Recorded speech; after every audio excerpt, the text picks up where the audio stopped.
Fala pessoal, tudo bem?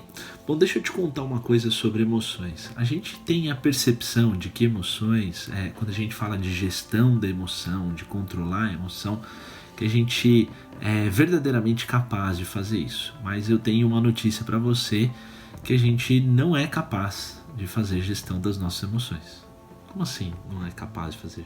A gente não consegue controlar o que a gente sente, a gente consegue controlar as nossas atitudes. Então, quando a gente fala de gestão da emoção, nós estamos falando de compreender todo o processo emocional. Isso significa que a gente precisa entender como é que as emoções são formadas, e aí a neurociência explica, que uma emoção ela tem uma duração média de 12 segundos, ou seja, durante 12 segundos a gente é impactado por uma emoção, mas a gente fica girando normalmente, a gente tem ciclos aí que impactam na forma como a gente amplia os efeitos dessa emoção. É importante a gente entender sobre esse processo, como que a emoção é formada e como que ela gera resultados pra gente.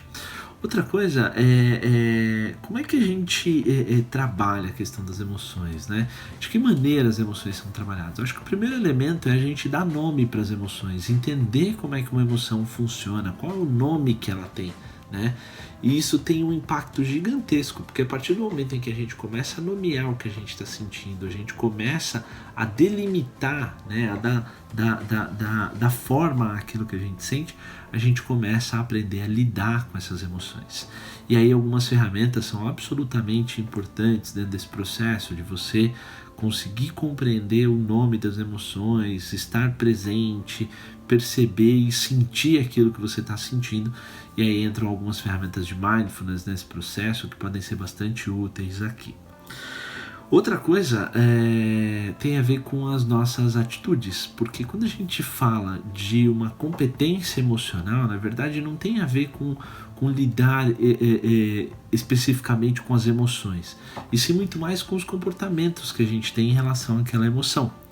Então, como que a gente lida com as nossas emoções, de que maneira a gente está lidando com os comportamentos que são gerados a partir dessa emoção, Eu acho que aqui entra um elemento bastante interessante, que é a gente conseguir compreender nesse estado de presença, nessa condição mindfulness, de você entender quais são as atitudes que você tem a partir de um disparador emocional. A terceira parte, quando a gente fala de gestão da emoção, é a inteligência emocional, e aí entram aspectos, sim, da estratégia emocional. E aí é que eu acho que está a grande sacada de tudo aquilo que a gente faz aqui. É você conseguir compreender estrategicamente o que você vai fazer para disparar emoções e para disparar emoções nos outros. Sabe quando a gente faz uma surpresa, a gente espera que uma pessoa tenha uma reação e ela tem aquela exata reação que a gente esperava que ela tivesse? Pois é, essa é a característica da estratégia emocional. É a gente conseguir construir um ambiente que seja propício para que aquela emoção aconteça como um disparador biológico naqueles 12 segundos, mas que você consiga construir grandes resultados.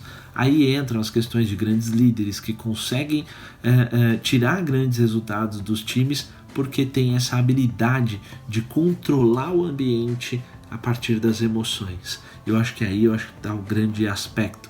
Isso significa que para a gente caminhar numa condição estratégica, a gente precisa entender quais são os hábitos que a gente tem, de que maneira esses hábitos impactam no nosso dia a dia.